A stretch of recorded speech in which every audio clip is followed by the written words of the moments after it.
प्यार मिलता है गुजरात के लोगों से। मैं भाव विभोर हो जाता हूं। आपको विश्वास दिलाना चाहता हूं कि जब सरकार बनेगी हम अपना एक एक वादा, एक एक गारंटी, एक एक वादा पूरा करेंगे। हम जो कहते हैं वो करते हैं। अभी जैसे भगवंत मान साहब ने बताया, हम अगर 4 गारंटी देते हैं तो 5 काम करके दिखाएंगे। 3 नहीं करेंगे, कम नहीं करेंगे, ज्यादा काम करके दिखाएंगे।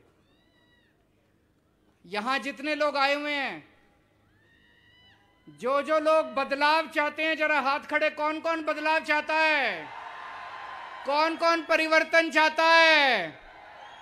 सब लोग चाहते हैं। तो मैं आपके लिए खुशखबरी लेके आया हूं।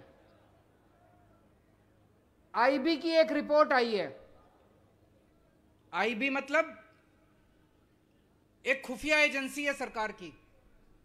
केंद्र सरकार की एक बहुत बड़ी खुफिया एजेंसी है, जासूसी एजेंसी। केंद्र सरकार ने गुजरात में उस एजेंसी को भेज के एक सर्वे कराया, जरा पता करके आओ गुजरात में कौन जीत रहा है, किसकी हवा है, किसकी सरकार बन रही है। सरकारी एजेंसी है, हमारी नहीं है। आईबी ने केंद्र सरकार को रिपोर्ट दी है कि आने वाले चुनाव में गुजरात में दिसंबर में आम आदमी पार्टी की सरकार बनने जा रही है। ये मैं नहीं कह रहा, खुफिया एजेंसी की रिपोर्ट कह रही है। लेकिन उस रिपोर्ट में लिखा है कि आम आदमी पार्टी की 94-95 सीट आ रही है। अभी किनारे पे है, बस थोड़ी सी जीत है। जीत रही है आम आदमी पार्टी, लेकिन 2-3 सीट से जीत रही है। अब आपको जिम्मेदारी लेनी पड़ेगी सबको।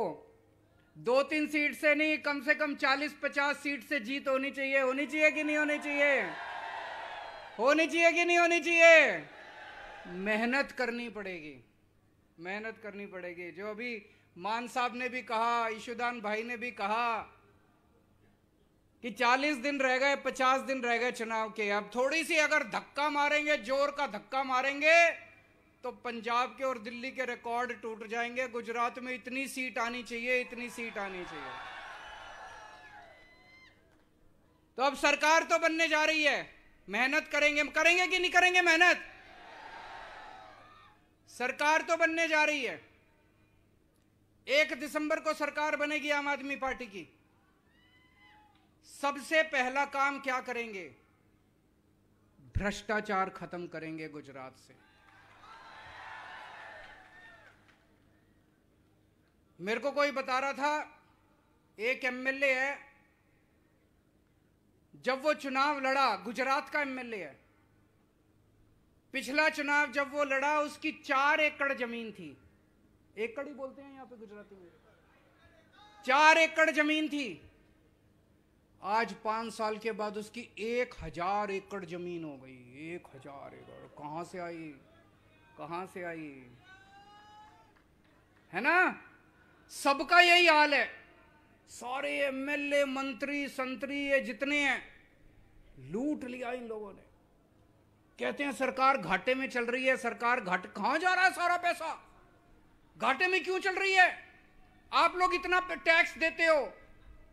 आप लोग सवेरे उठ के शाम तक रोटी खाते हो, उस पे टैक्स, दूध पीते हो, उस पे टैक्स, पंखा चलाते हो, उस पे टैक्स, साबुन इस्तेमाल करते हो, इतना टैक्स देते हो आप लोग। गरीब से गरीब आदमी टैक्स देता है। कहां जाता है सारा पैसा? गुजरात सरकार हर साल 2.5 लाख करोड़ रुपए खर्च करती है। 2.5 लाख करोड़ रुपए। बाप रे बाप, 2.5 लाख करोड़। मैं आपसे पूछना चाहता हूं, आपके गांव में 27 साल में कोई सड़क बनी? कोई स्कूल बना? कोई अस्पताल बना? किसी को दवा दारू दी इन्होंने? कोई काम कराया इन्होंने? कोई काम नहीं कराया इन्होंने। 27 साल में इन्होंने कोई काम नहीं कराया। ये हर साल 2.5 लाख करोड़ रुपया खर्च कहां करते हैं? अपनी प्रॉपर्टी बनाते हैं, जमीन खरीदते हैं, स्विस बैंक में ले जाते हैं, इतना पैसा कमा लिया, अपनी बीवी के नाम जमीन, बेटे के नाम जमीन, दादे के नाम, बच्चे के नाम, जो पैदा नहीं हुआ उसके नाम भी जमीन खरीद ली उन्होंने। मैं आपसे पूछना चाहता हूं, ये सारा पैसा इनसे वापस लेना चाहिए कि नहीं लेना चाहिए? आम आदमी पार्टी की सरकार बनेगी, एक एक पैसा इनसे वापस लेंगे, एक एक पैसा।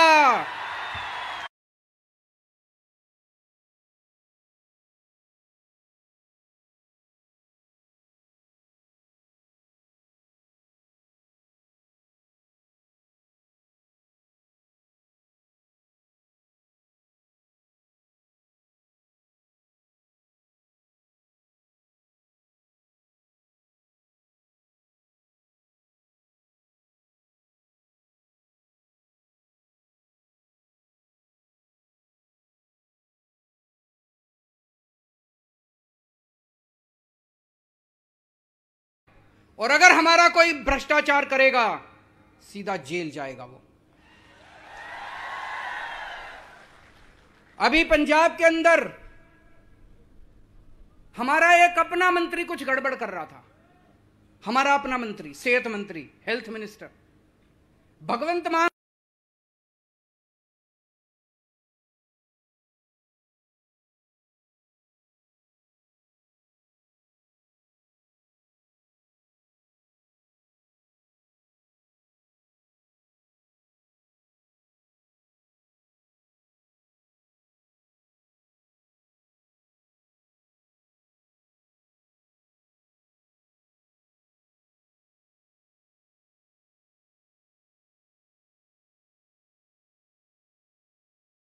करेगा, उसको छोड़ूंगा नहीं मैं।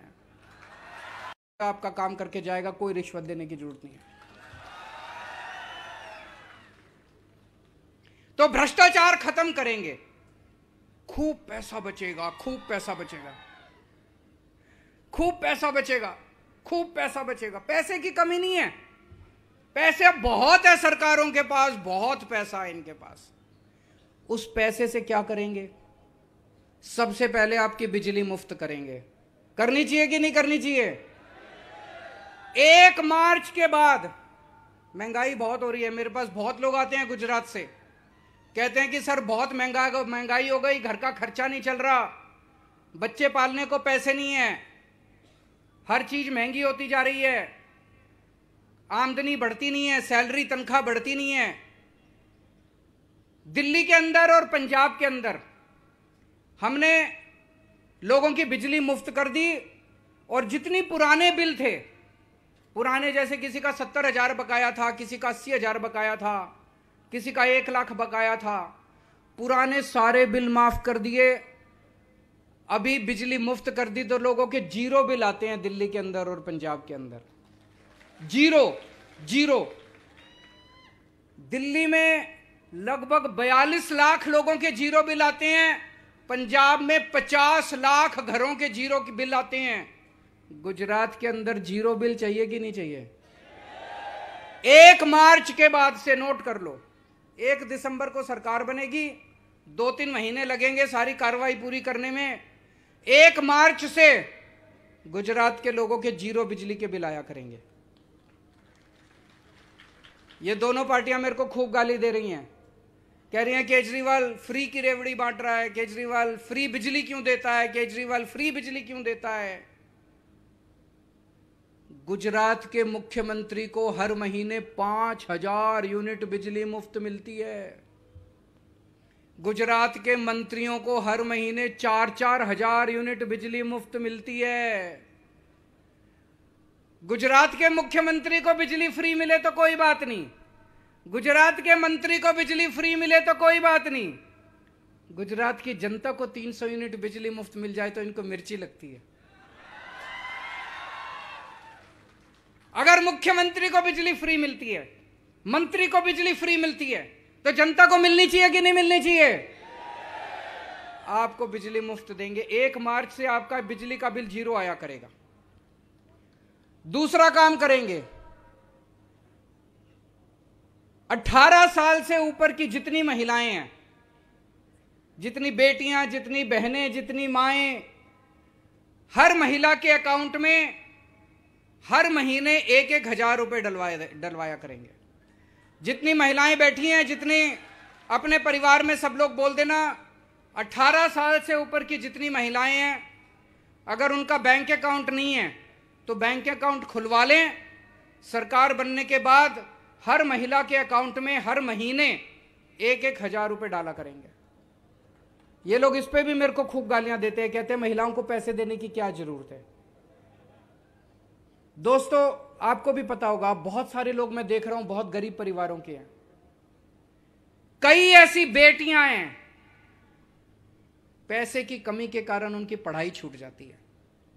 कॉलेज के पैसे देने के नहीं है पिताजी के पास, बस का किराया देने के लिए नहीं है पिताजी के पास। अगर उस बेटी के जेब में 1,000 रुपए जाएंगे तो वो अपनी पढ़ाई पूरी कर लेगी कि नहीं कर लेगी? कितनी ऐसी बहनें हैं, महंगाई की वजह से वो अपने बच्चों को दूध नहीं पिला पाती, वो अपने बच्चों को सब्जी नहीं खिला पाती, वो अपने बच्चों को ठीक से पढ़ा नहीं पाती। ऐसी बहन की जेब में 1,000 रुपए जाएंगे तो वो अपने बच्चों को ठीक से पाल सकती है कि नहीं पाल सकती? तो 1,000 रुपए हर महिला को हम उसके अकाउंट में देंगे। मैं सभी महिलाओं को कहना चाहता हूं, हवे तुम्हारे चिंता करवानी जरूरी नहीं, तुम्हारो भाई आवी गयो छे।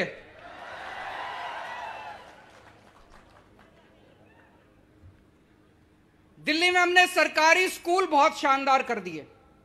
सरकारी स्कूलों में गरीबों के बच्चे पढ़ते हैं, जिनके पास पैसे नहीं होते वो बच्चे अपने बच्चों को सरकारी स्कूल में भेजता है। पहले दिल्ली के सरकारी स्कूलों की बहुत बुरी हालत थी, जैसे गुजरात के सरकारी स्कूलों की बुरी हालत है। छतें टूटी पड़ी थी, दीवारें टूटी पड़ी थी, सरकारी स्कूलों का बहुत बुरा हाल था पहले। दिल्ली में आज हमने सरकारी स्कूल इतने शानदार बना दिए। अब एक ही डेस्क पे जज का बच्चा, आईएएस अफसर का बच्चा और रिक्शे वाले का बच्चा एक साथ बैठ के पढ़ते हैं। अब मजदूर का बच्चा इंजीनियर बन रहा है, रिक्शे वाले का बच्चा डॉक्टर बन रहा है, किसान का बच्चा वकील बन रहा है। गरीबों के बच्चे अब शानदार नौकरियां मिल रही हैं उन बच्चों को। ऐसे ही तो अपना भारत आगे बढ़ेगा जब अच्छी पढ़ाई बच्चों को मिलेगी, गरीबों के बच्चों को अच्छी पढ़ाई मिलेगी। गुजरात के अंदर भी शिक्षा अच्छी करेंगे, गुजरात के भी सारे सरकारी स्कूल ठीक करेंगे।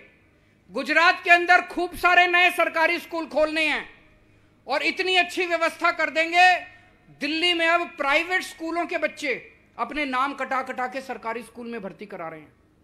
गुजरात में इतने अच्छे कर देंगे स्कूल कि आपको अपने बच्चों को प्राइवेट स्कूल भेजने की जरूरत नहीं है, सरकारी स्कूल भेजेंगे सारे जने। लेकिन अगर फिर भी जो लोग प्राइवेट स्कूल में भेजना चाहें, अभी मेरे को पता चला है प्राइवेट स्कूल वालों ने गुंडागर्दी मचा रखी है, कभी भी फीस बढ़ा देते हैं, ऊट पटांग फीस लेते हैं। ये प्राइवेट स्कूल वालों को ठीक करेंगे। दिल्ली में 7 साल से प्राइवेट स्कूल वालों को हमने मनमानी फीस नहीं बढ़ाने दी। गुजरात में भी इनकी फीस बढ़ाने को रोकेंगे और प्राइवेट स्कूल वालों को ठीक करेंगे। लेकिन मेरी आपको गारंटी है, सरकारी स्कूल इतने शानदार कर देंगे कि आप प्राइवेट स्कूल को भूल जाओगे। सारे लोग अपने अपने बच्चों को प्राइवेट स्कूल से निकाल के सरकारी स्कूल में भर्ती कराओगे। दिल्ली में हमने एक काम और किया। आज अगर अपने घर में कोई बीमार हो जाए और थोड़ी सी बड़ी बीमारी हो जाए, घर के जेवर बिक जाते हैं, घर की जमीन बिक जाती है, सब कुछ बिक जाता है, और फिर भी पता नहीं आदमी बचता है नहीं बचता। सरकारी अस्पतालों का हाल बुरा है, ना दवाइयां मिलती हैं, ना टेस्ट होते हैं, ना मशीनें काम करती हैं। पहले दिल्ली में भी यही हाल था। दिल्ली में हर गांव के अंदर, हर मोहल्ले के अंदर हमने मोहल्ला क्लिनिक खोल दिए, एक एमबीबीएस डॉक्टर बिठा दिया, सारी दवाइयां फ्री, सारे टेस्ट फ्री, सारा इलाज मुफ्त। बड़ी बीमारी हो तो बड़े बड़े सरकारी नए खूब सारे अस्पताल बना दिए, शानदार अस्पताल, प्राइवेट से भी ज्यादा अच्छे अस्पताल। अब हमने दिल्ली के अंदर दिल्ली की 2 करोड़ जनता का, हर आदमी का इलाज हमने मुफ्त कर दिया, चाहे अमीर हो चाहे गरीब हो। गुजरात के अंदर होना चाहिए कि नहीं होना चाहिए? गुजरात में भी करेंगे, खूब सारे नए सरकारी अस्पताल खोलेंगे। हर गांव के अंदर मैंने पूरा हिसाब लगाया है, गुजरात में 20,000 मोहल्ला क्लिनिक खोलेंगे गांव के अंदर। आपका सारा इलाज मुफ्त होगा। भगवान ना करे आपके घर में कोई बीमार हो, लेकिन अगर आपके घर में कोई बीमार होता है, चिंता मत करना, आपका बेटा आपका इलाज कराएगा।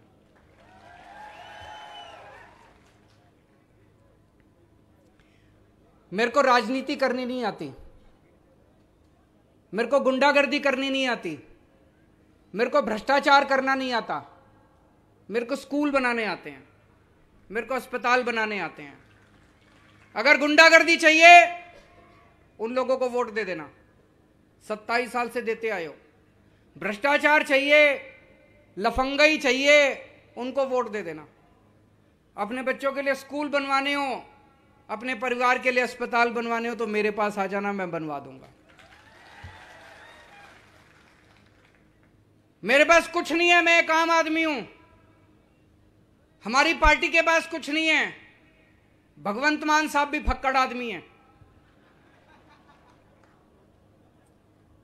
7 साल में हमने केवल लोगों की दुआएं कमाई हैं। जिन गरीबों के बच्चों को हमने अच्छी शिक्षा दी है,